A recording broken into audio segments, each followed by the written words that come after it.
Back in the 1920s, when engines like Flying Scotsman were the fastest thing on wheels, at least one rich man, a racing driver, said to himself, "I want one of them. Come to think of it, I want lots of them." And he had them built, in miniature.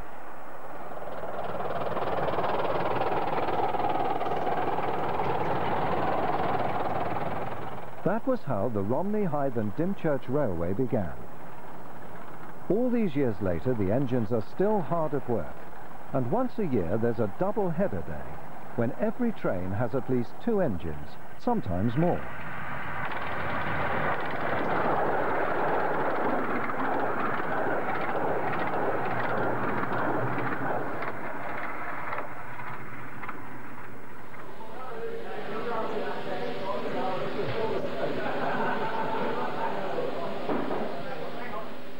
It's always a bit chaotic on days like this.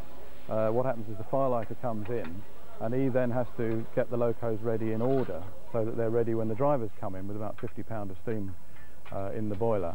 So the drivers then take over, but of course you've got the firelighter working when the drivers are working, and everyone sort of gets, it's quite cramped down there and a bit smoky, as you may well have noticed.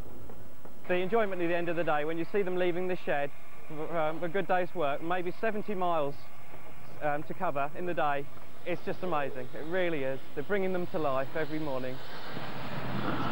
Although our locomotives are smaller than normal size locomotives, they are still very powerful, and we don't really need to double head the trains. It's more a spectacular thing than anything else. You don't get many railways operate double-headed trains anymore, so we thought, well, why not do it here? We've got enough locomotives, so we get all those locomotives that are available, try and bring in one visitor, which we've done this year, and double head them or top and tail them and triple head them. We've even had quadruple headers on days like today, so you never know what's going to happen. It's one of those sort of days, really.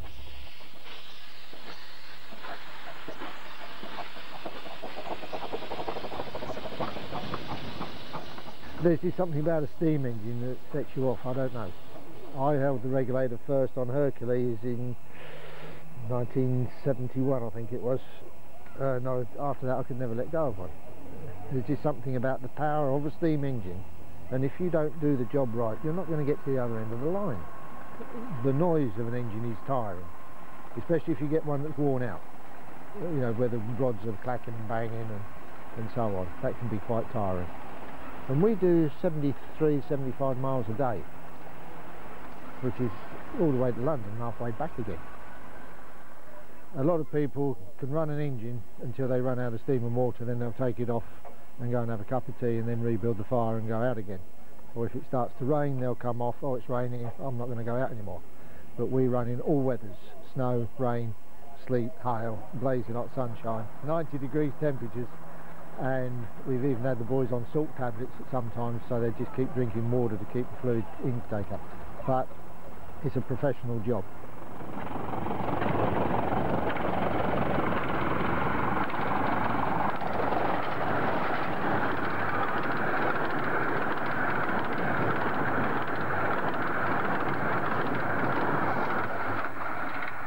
We carried lots of passengers in the 50s and 60s just after the war, until the package tour boom started.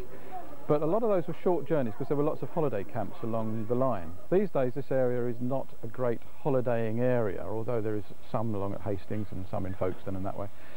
Most of the stuff we get now are day trippers coming from slightly further away. So our passenger figures are not as large as they were in the 50s, where we were looking at perhaps 200, 250,000, but we're still looking in the order of 140, 150,000 passengers each year.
The interest in the railway almost seems to be growing. 2000 has been an awkward year with all the other millennium events that have been going on, regardless of the Dome, but the local events and that sort of thing. People have been dragged away from tourist attractions, especially in the June-July period. But in the early part of the year, we were extremely well off in terms of passenger numbers, and it picked up again in August, and we've carried it through September even with the fuel crisis. So this year, as far as we're concerned, we've seen possibly a 2 or 3% in passenger number increase and 7 or 8% in revenue. So we're quite happy with that, considering everything else that's gone on this year. And I don't see the interest waning. We've just started a young persons club, aged for children under the age of 11, called the Bug Club, based around our shunting engine, and that already in 5 months has got over 120 members, which we think is quite phenomenal, really, showing with the interest that's being shown in it. We've got youngsters who know Hercules and Hurricane and Dr. Sid off by heart, and they can even recognise the whistles as they're coming in. And oh, that's Dr. Sid, or that's Winston Churchill. And it amazes me that kids of 3 and 4 years old are that interested in steam in this day and age.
The newest locomotive we had purpose-built, other than the diesels for this line, was delivered in 1932.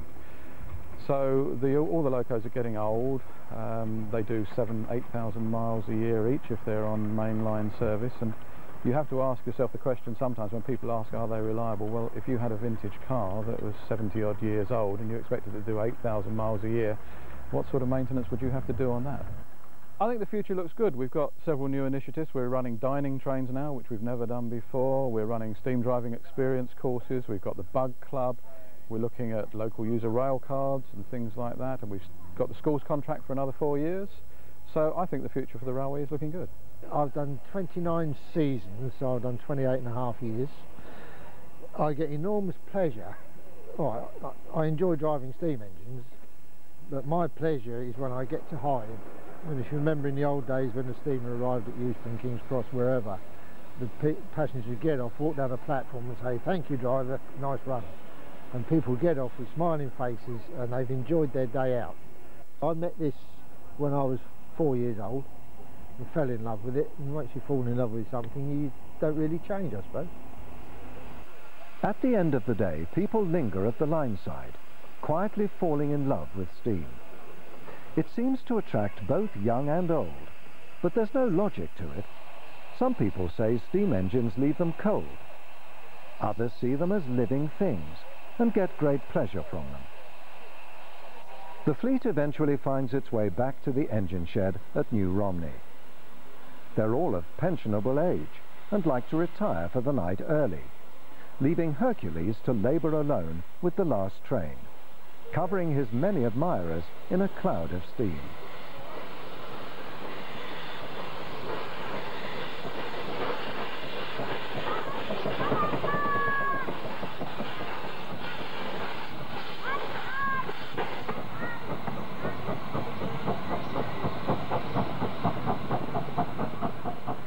And as the little train leaves the station, the other engines are waiting to salute the end of another day of sunshine at the Romney Hythe and Dymchurch Railway.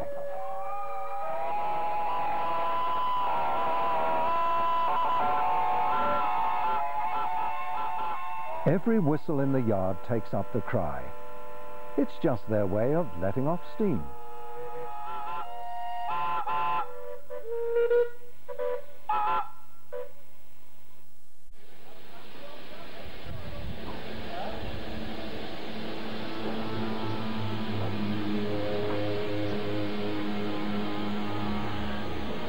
There was a time when every schoolboy's dream was to be an engine driver, but it wasn't a job for the faint-hearted. Managers might come up to the driver with last-minute information about the journey ahead, but basically he was on his own. His engine was a pressure cooker that could explode if mishandled.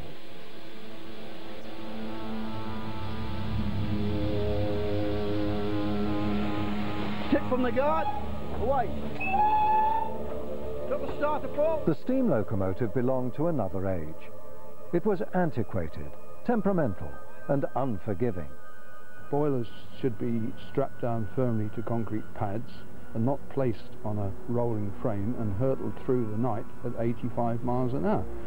Now, our training was such that we gradually built up to that ability. We stood on a small platform behind the boiler, threw the coal in on a footplate that was dancing and tossing under our feet. The driver was looking through a tiny window, mostly obscured by steam and smoke, catching the sight of signals, any one of which, if missed, would cause a major disaster. It was something that we grew up to. We didn't really appreciate the dangers, we didn't really appreciate the responsibility. We grew into it, and looking at it now as an older man, and having seen many, many mistakes made, I shudder sometimes at our temerity in doing it so light-heartedly. On the footplate, both people have to work as a team. At the moment we're going into a sharp left-hand bend where visual is nil to me. Therefore, I have to use the fireman's eye to see that everything's okay on that side.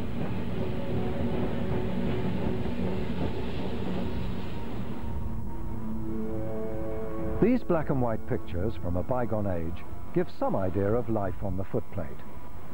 Thanks to the efforts of the preservation movement, we can still colour that picture in.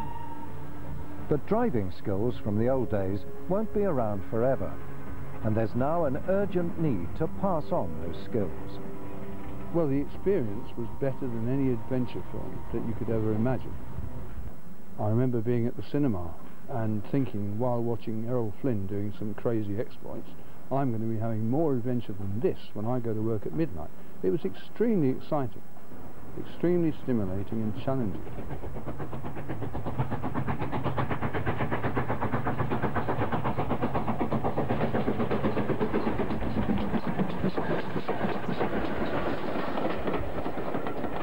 I've had people tell me that they've known ecstasy when they've been driving steam engines. Many, many drivers have said, yep, I've known ecstasy. There are still plenty of people who want to be engine drivers, so Clive Groom decided to dedicate the rest of his working life to teaching them.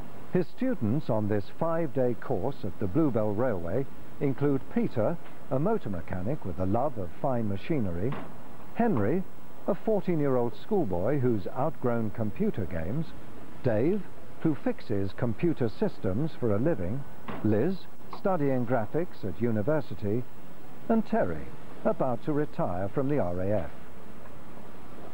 Before they drive and fire this old C-class engine, they must learn how it works, under Clive's kindly guidance. Yeah, hold the bottom of the can with this hand.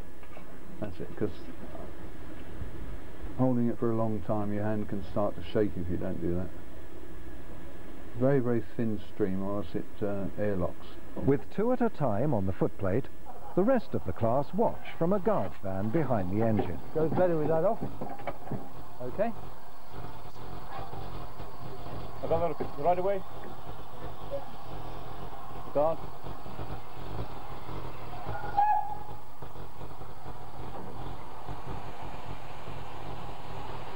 Clive lets them get on with it as much as possible. which is the best way of learning. If you like to take the star, just take it from the signalman as we go by. Don't drop it. Hello, George.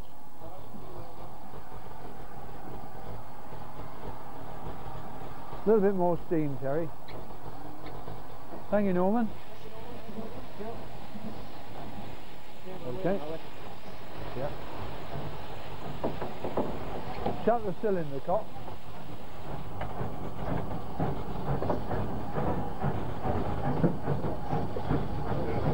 Okay, accelerate. The students will take turns at driving and firing. In Terry's case, it's an ambition he's had since the days when his dad was a working railwayman. The mysteries of engine driving fascinated him as a young lad. Now it's all being revealed. Then pull your lever up about 50%.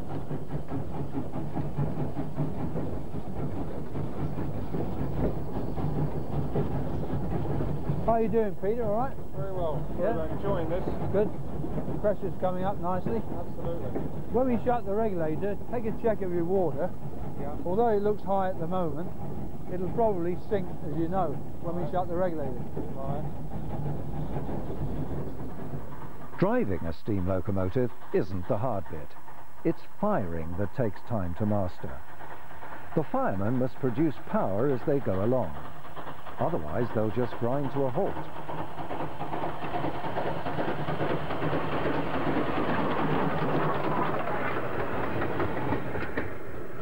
I can pretty well teach somebody to drive an engine quite reasonably in a week, but firing takes years and years and years of experience, and all drivers start off as firemen. It's an art and a science, and the firing bit is more of an art than the driving bit. It's magic. It's production of power by your own skill and judgment. No, I think everybody that works on engines enjoys the firing bit more than the driving bit, really. The weather's deteriorating. At Southsea in Hampshire, people are being rescued from their homes in lifeboats, but the little engine plods on. They're enjoying themselves too much to worry about a few drops of rain. Getting wet was always part of the job.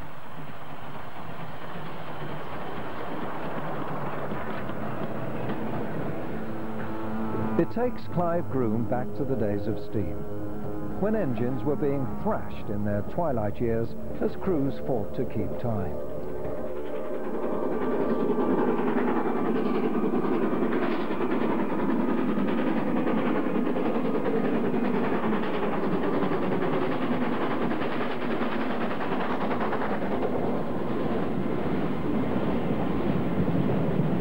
I was fairly nervous joining what appeared to be a crowd of very tough blokes, and I found that they were very, very nice people.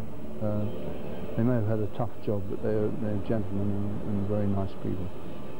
The position of drivers was this: you were a skillful man and a well-paid man on the railway, but to the outside world you were classed as an unskilled labourer, which meant that you couldn't walk into any other job and get the same status or money.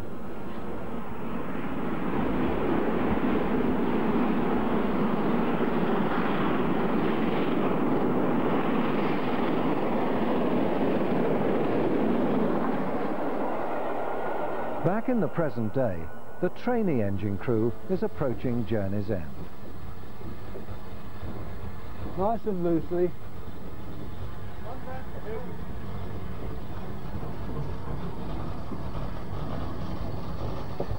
Okay, so now the stop mark is on the fireman's side of the engine, and Terry's got to try and find his way to it without going over the fireman's side.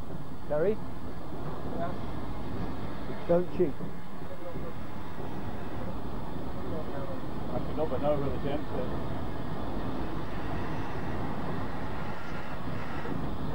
A nice smooth stop again. Here it comes. Here it comes.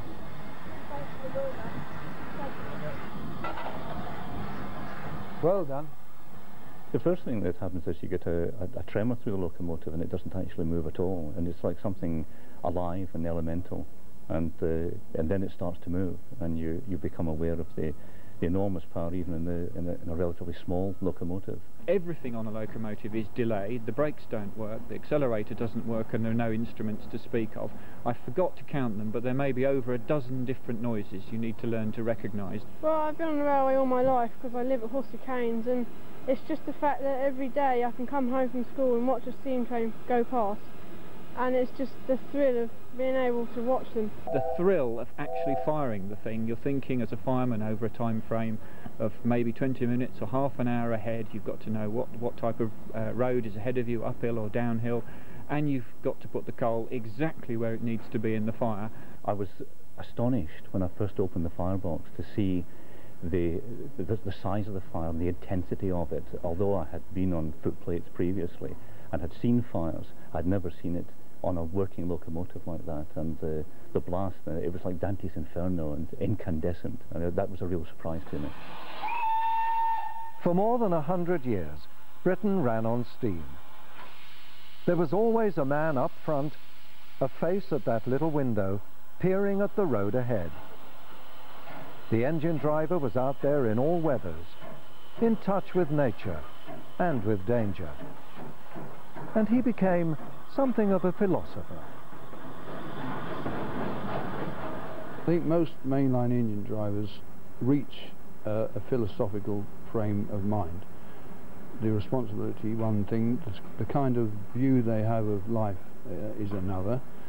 The nature, the contact with nature is very deep and a 24-hour contact. We see the sun rise, we see it fall, we see the stars above turning on the axis. We see the seasons come and go, and all the time this engine is running and chanting away around us. It's a very, very stimulating and spiritual sort of life.